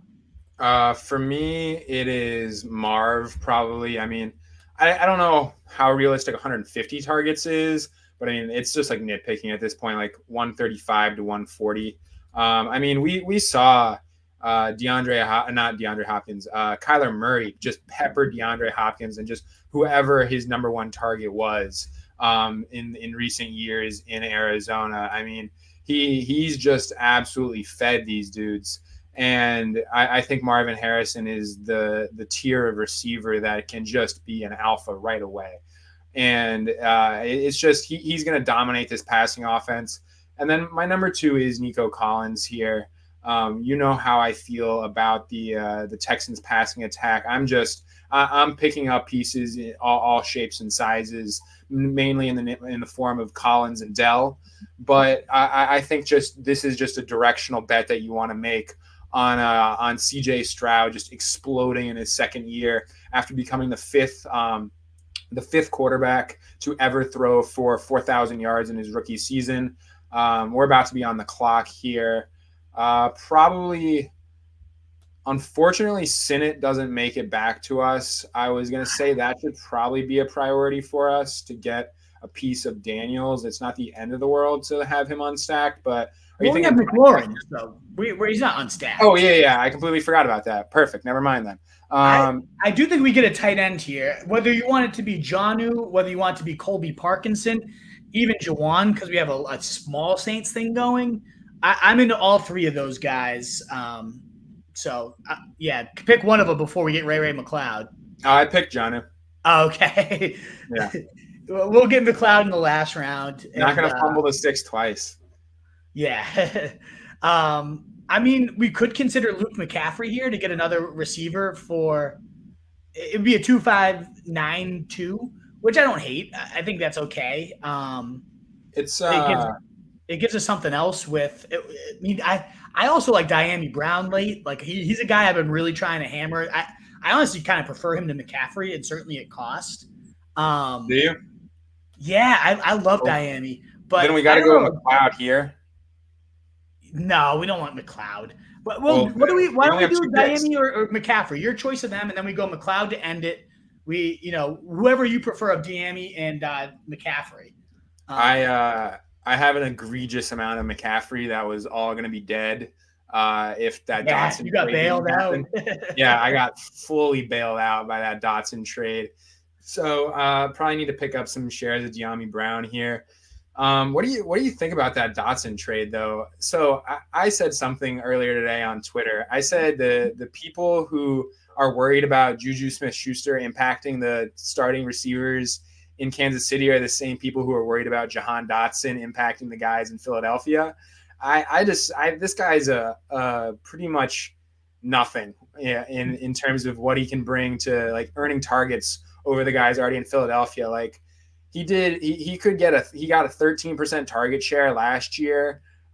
He ranked I think 90th in targets per route run in an offense that was just starved for weapons. Like, I mean, they were throwing to John Bates and these just random dudes last year because Jahan Dotson couldn't get a target. Do you think he's worth anything after this move to Philly? I think so, only in the sense that as a rookie, he looked real solid. He ran hot on touchdowns, but he was earning targets at a solid rate. First round talent, could dominate the slot, was like an absolute target hog at Penn State, comes home to his state now. And I don't think he probably provides much value without an injury, but I do think if anything did happen to Devonta or AJ Brown, I'm not completely bailing on the player yet. He had a horrible year last year, but we've talked a lot about how weird Bieniemy's wide receiver usage was for McLaurin. And I think the same thing applies for Dotson too. I'm not going to, and Sam Howell not targeting, I'm not going to fully write someone off because of a misused year under Howell and Bieniemy last year. Ultimately, I do, I don't fully buy the guy, and I certainly don't think he's going to be usable unless there's an injury. But we've already talked about how good Kellen Moore is at using slot receivers, and what if he does they would suck for AJ Brown and Devonta if he suddenly is their slot guy. I don't think he will be, but I think it's one of those things he's loading up Kellen Moore on these guys that you could put any of them in the slot, you can move them all around, and I think it's going to be fun. And I don't think it's going to really hurt either of those guys by any means. But I'm not going to write off Dotson fully, more so because of the contingency value. But I think he's going to have a few games where he gets deep and Hurts unloads it, and he actually comes through on a deep ball or two. So in best ball, especially where he's falling 180s and on Hurt stacks, no less. I'm fine taking a stab on him late. It's going to be very rare to have a Hurts Dotson combo at this point. And if there was an injury, it would be hugely valuable. And even without it, I think you get some usable weeks. So I don't think he's dead. I think I like Dotson more than you as a player. Is Dotson better than Quez Watkins?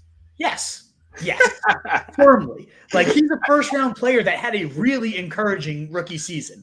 Are we 100% horrible sure? Situation, didn't play well last year. I'm not writing him off. He's infinitely better than Quez Watkins. Get out of here with that. Are we sure? I'm sure. Yes. All right. The bar's low there. Like even if he's not much better, he's better. That's as low as the bar gets. Is Quez Watkins? Yeah. So like, yes, he's better than Quez Watkins. Oh man. Yes, I'm not ready to write him off. And like, they didn't give up nothing. A third rounder and some pick swaps and whatnot. Like, it wasn't a huge price, but this is again a former first rounder. Like, they've played against him. Whenever a division rival like wants to go get somebody from an opponent, like they've seen him and they like something about him. I am not writing off Dotson yet, especially where he falls for 180s, 190s. Like, I got him as the last round pick in a draft recently. I'll take the stab. It's a Jalen Hurts team too, and I took him at like 205, I think it was. Like, yeah, okay. Like, I'm going to do that because I think the contingency upside is very real, and I think he's going to have a role without it. So, I think I've just been drafting on DraftKings too much, where the ADP hasn't adjusted and people don't know, and they're just still clicking them in like the 130s, 140s.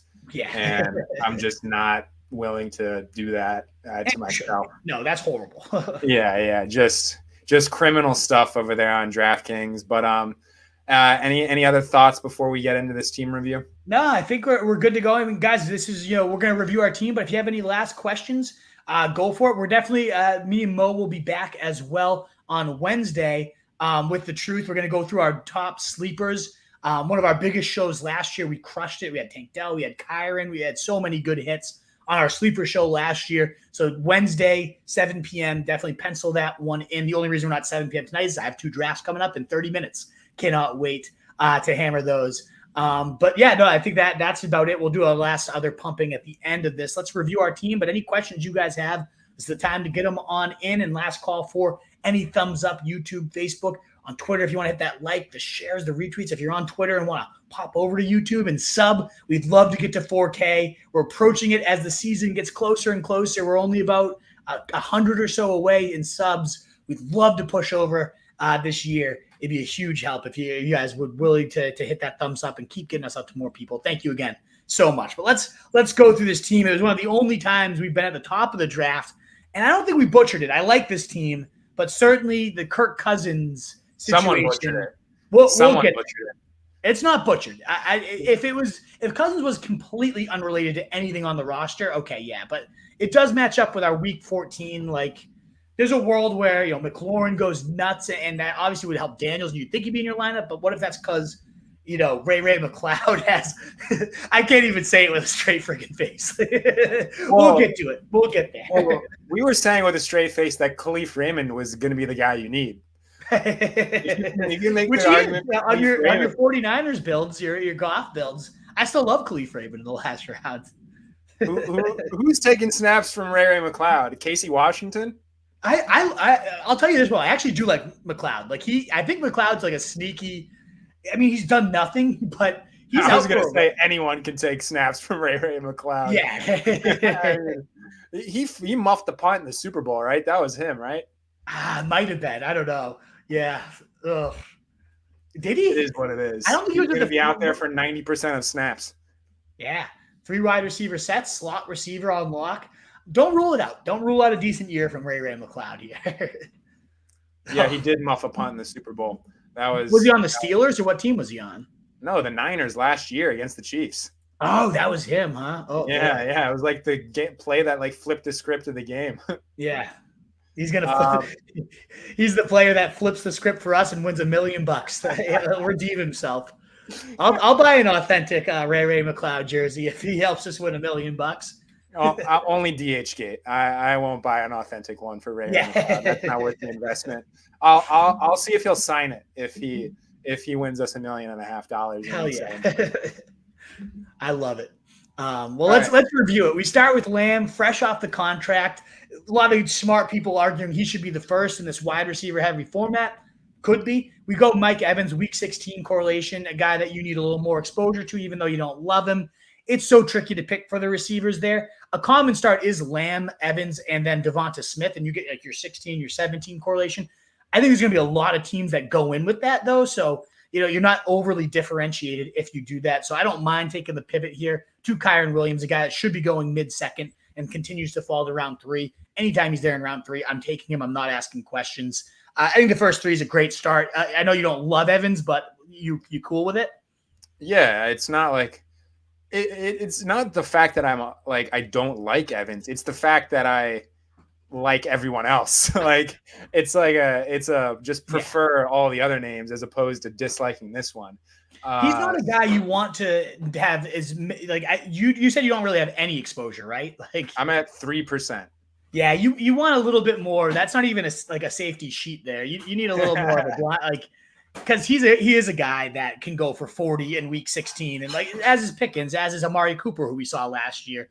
Evans is definitely one of those guys. He's going to do it more regularly than them. So I think you're going to be happy we have Evans with this one. Yeah. Get that exposure up 0.2% there. Hell yeah.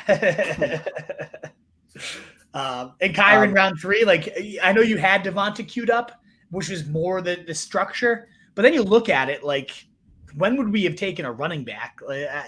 None of the guys in round 4 or 5 intrigued me. That's why I like getting some of these. Like I like getting a running back within my first 3 picks. Because it's that hero build, but you can do it so cheaply now. Like I'm into it. You're not taking Jacobs at 50? Oh, was he there at 50? Yeah. Oh yeah, because he wrapped around. Yeah, we could have taken Jacobs there. Just like in general, not like necessarily for this draft, but like just in general, Jacobs at 50 seems fine to me. Yeah, so like Smith and Jacobs versus Terry and Kyron. I lean Terry and Kyron there. I think I like what we did more, but yeah, you're right. Like we could have gone Smith, been a little more correlated, and then Jacobs is fine. I think Jacobs at that price is definitely worthwhile. But I like what we did better, so I'm good with it. All right.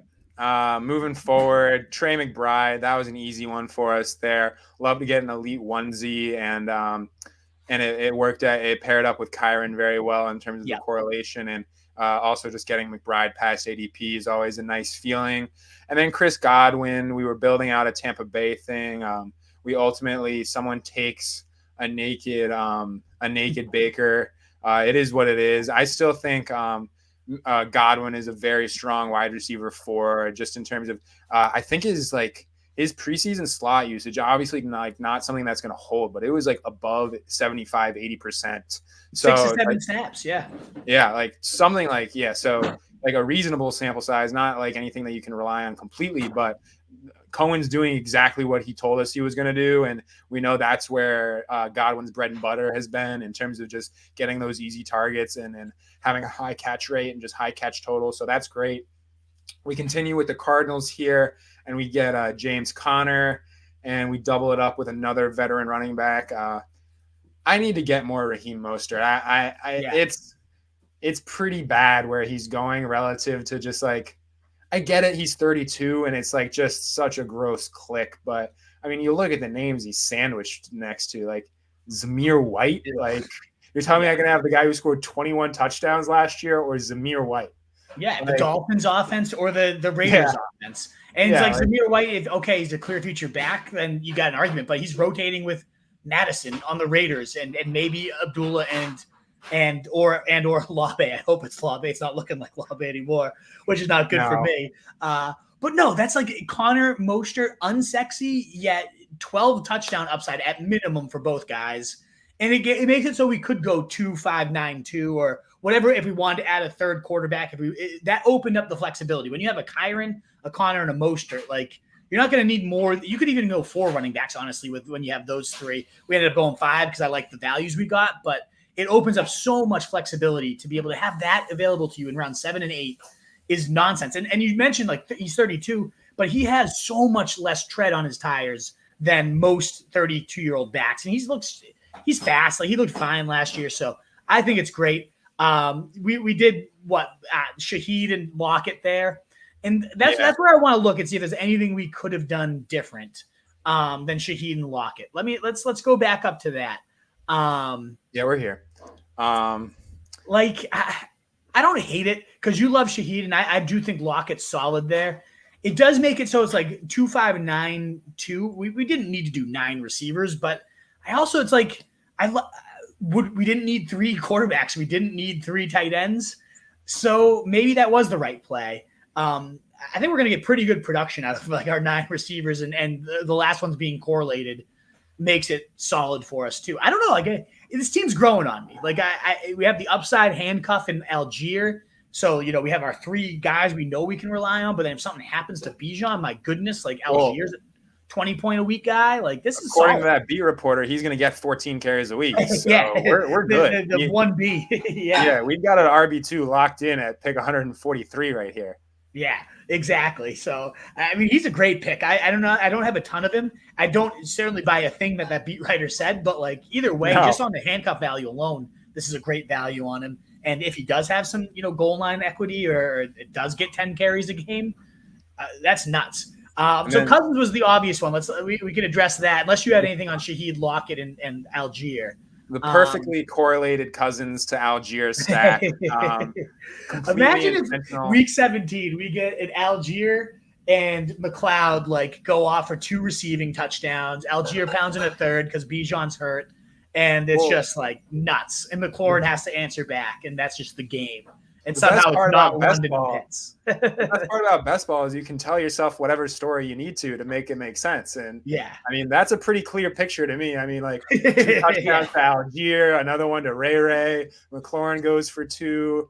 Daniels scores 3 touchdowns on the ground, and that's $1.5 million right there. I mean, yeah, London scores like 1 touchdown, but it's like a 5-yard fade and like doesn't do anything else the rest of the game. Exactly. So Cousins up to 4 touchdowns. Two targets for 5 yards and a touchdown for London in week 17. You can book it right now. Yeah, exactly. We got the story you need. It was obviously a timeout and like not what we necessarily wanted to do, but it did force us into something interesting. Like it is week 17 correlated. At least we do have the running back. It forced us into Ray McLeod late, who I actually don't think he's the worst click in the world. I've clicked him on a few teams actually. This is not the first time I've drafted Ray McLeod. I'll click him ahead of Jordan Whittington for sure. Yeah. He's got a clear-cut role, and I really don't know that it's in trouble. I've done more reading on McLeod than most humans probably ever should, and they're very encouraged by him though. Like he played with their receiver coach. Now was the coach in the Steelers, where he actually did get a little bit of a role and like was actually used pretty well, and he made a name for himself. And the guy saying, yeah, we're expanding on what we saw from there, and he's really, whatever we put in him, he's rising to the occasion type of situation. So it's Ray McLeod. It's not going to be great. We have a ton of bucks, and I do wish we could have had Mayfield. Like I think this team in its ideal form was a 3-5-8-2 would have been ideal, but we just didn't have like we could have gone Carr. No, even Carr went before us in the last round. We would have had to gone Mayfield over. He actually went ahead of Bucky Irving, so yeah. I don't think we were ever getting Mayfield. We would have had to take Mayfield in the spot we took Cousins. Yeah, which would have been better for our team, but I think Cousins is better than Mayfield. I'm not taking Mayfield in the 140s. I mean, I'm a man of principle, and taking Mayfield in the 140s violates that principle. It does. And yeah, we wrapped this up with some nice correlation. We got a lot of bucks going on. We didn't have any Panthers. There was an area we considered Chuba. Probably it was where we took Cousins. We considered Chuba, but we got Cousins instead. Jonnu, my most owned tight end, I'm fully fine just continuing to add on. I do like Tucker Kraft, and he went right after us. He's a guy I've been trying to sneak in late. It didn't correlate with our lineup at all, and we had some Miami, so I don't think he made sense for us. Miami stacks up with Jaden. Ray stacks up with Kirk. So we get these kind of like weird, ugly pieces, but they correlate to our QBs. And there's going to be a week where Miami catches a 60-yard bomb. I actually am really into Miami Brown. Like I don't think he's one that I've really started to hit hard in these late rounds because he does have the big play upside. So far this preseason, he's played nearly every snap with Jaden Daniels, led the team in target and receiving with Daniels, like the last game out, 3 targets. And I think like they had to have felt pretty good about him if they're going to move on from Dotson. Dotson's like great, but like Miami's been showing out, and I think that's a big reason they were down to trade him. So he's a guy I've been definitely adding a ton in the late rounds. So I feel good about getting him. Like him and McLeod are going to be like 20% owned at tops in this tournament, and either one of them could have like a big week in week 17 that goes with our quarterback. Like that's perfect. Those are the right things to add late, even with a little bit of like a slip up with Cousins. So I don't know. I actually really don't hate this team. I've been reading the tea leaves a little closer than you. I think the Dotson trade is obviously a massive vote of confidence for Luke McCaffrey. And that's not bag defending at all. Not at Not all. bag defending at all. Not at all. It's very obviously a vote of confidence for Luke McCaffrey. I don't know any other way to read it. Yes. They just absolutely want to feed this guy 100 targets as a rookie, and he's going to be the focal point of this offense. It is like I don't have a lot nearly as much as you do. I'm intrigued by McCaffrey though. Like he could have been we went him over Miami, which the thing is like McCaffrey's going to be probably 70% rostered. Like he's already been getting drafted most of the summer.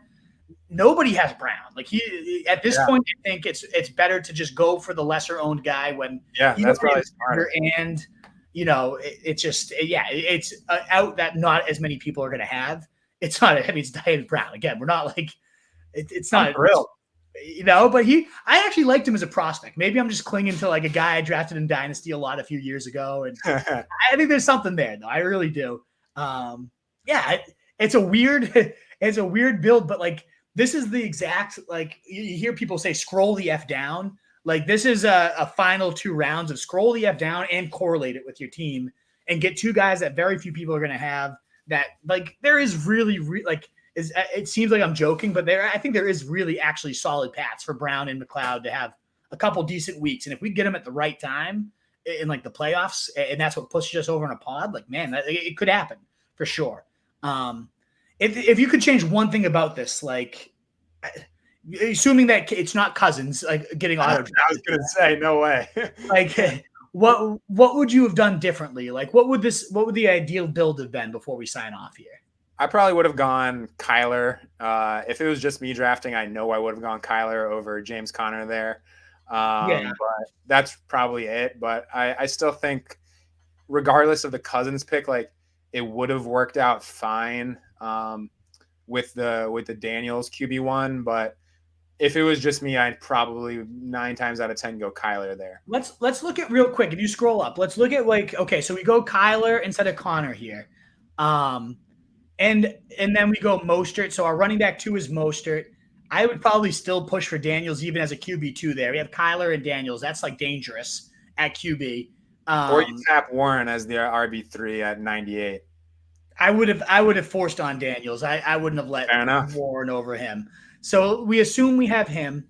Then it's like, okay, maybe Ford comes into play over Shaheed. So we get like a running back with some upside there that like could our running backs start to look ugly there, though. Pretty ugly. I guess my boy Gus would have been there instead of Shaheed.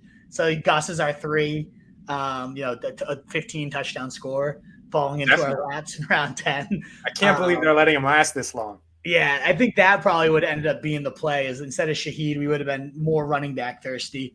We go Gus, and then our running backs continue as they did the rest of the draft.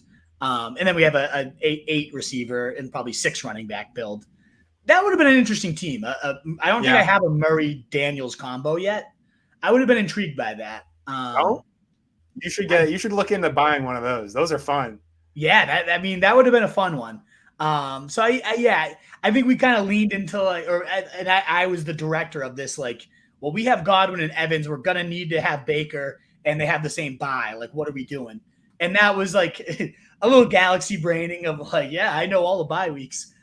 Cool. Like we didn't need to bank on Baker to like steer us away from a really good quarterback in Kyler Murray there. That was probably dumb. I could see that change being big. If we had then still got auto-drafted Cousins, though, I would have been fucking pissed. That would have been a nightmare. It's still borderline nightmare right now, but it is what it is. Recovered as well as we could, and would like to have a more correlated Cousins, but in terms of the rest of the roster construction, I think it was pretty sound. Yeah, I like it. It's a weird one. And it's the ones that you don't feel amazing about, but are weird that like often will be the ones that make it through. So we'll see. The 2592 here. Probably our last bullet. Maybe we can sneak in one before the Best Ball Mania fills. We can sneak in like one last draft. That's what I was like. We just like squeeze in a Best Ball Mania to fire off one last bullet. for the people. Maybe do a couple. Just because I've got bullets to spare, man. Yeah. Oh yeah. We got. We'll figure that schedule out because it's Wednesday again, guys. So as we wrap up here, rotostreetjournal.com is where you can find all our content. I do want to pump one more time, rotostreetjournal.com/draft guide. Only $10. New update coming out tonight. If you've already bought it, you're of course going to get that update for free. It probably will be the last update. The preseason games are wrapped, but you never know what might happen between now and then. Dalvin Cook comes to the Cowboys or something crazy happens. There could be another roster shakeup, but that's the one premium paid product we offer every year, and it means a lot if you guys are willing to support it. I promise you'll find it worthwhile. There's plenty of articles that are on the site now. It's kind of like sneak peeks of the guide with content from the guide on there. The sleepers article, the bus article. It doesn't have every sleeper from the guide, but it has a handful of my favorites, so you can kind of get a sense if it's something you want to buy. And if you do, I really, really appreciate it. It goes such a long way to help us out. But those articles are up there too, whether you want to buy the guide or not. My 10 favorite sleepers, my 6 biggest busts are up on the site, as well as a first-round dilemmas series that I think you guys would all enjoy greatly. So check out that content. And, of course, come back with us on Wednesday where we break down some sleepers on our stream with The Truth, one of my favorite shows every year. We'll do that. And I think at one point we have to get like Our Guys show where we just talk about like who are we banking our season on. And maybe if there's any other shows you guys want to see between now and then, let me know as well. But Wednesday for sure, we will be live next. Anything, Mo, that you would like to pump before we get out of here? I've taken a little bit of a hiatus from writing on the website, but I will be back this week. I've got some Brian Robinson propaganda to push to the masses. Some exciting things going on in the Washington offense. The most reliable of RB2s that can be drafted as an RB3, Brian Robinson. So I'm excited. I know you've got a draft to run to in 13 minutes. I had one of my main home league drafts last night. I drafted a best ball team in a redraft league. Don't do that. I just don't let the best ball brain completely melt you.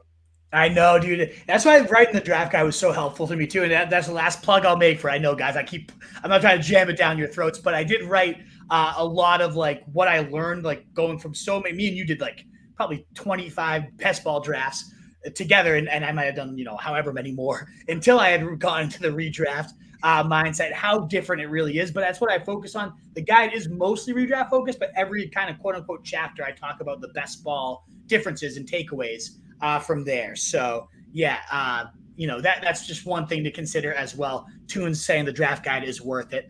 Again, it's less than a sandwich. I think it will help you win your titles and when however much prizes you have on the way. Everybody writes in at the end of the year. This one really helped me. I won, my $700 pot, my $2,000 pot, and a big part of it was the guide. So hopefully it pays for itself. And if you don't love it, of course I'll refund you. So last plug for that. But thank you again, guys, so much for being here. It's been such a fun Monday series, Mo, to have these drafts. Maybe on Monday, I bet you Best Ball Mania is going to be long filled by then, but maybe there's another Best Ball tournament we can fill in. And if it's looking like it's going to fill up Thursday or sometime, we can find a time to stream as like a send-off to Best Ball Mania, one more draft type of thing. I thought we were on the same page as this. As soon as BBM fills, we're going to do a $500 big dog. Yeah. One last draft. Exactly. I'm in. All right. Cool. I love it. Awesome, guys. Well, in a world full of fancy sheep guys, be the Wolves, rotostreetjournal.com. Check it on out. Later, guys.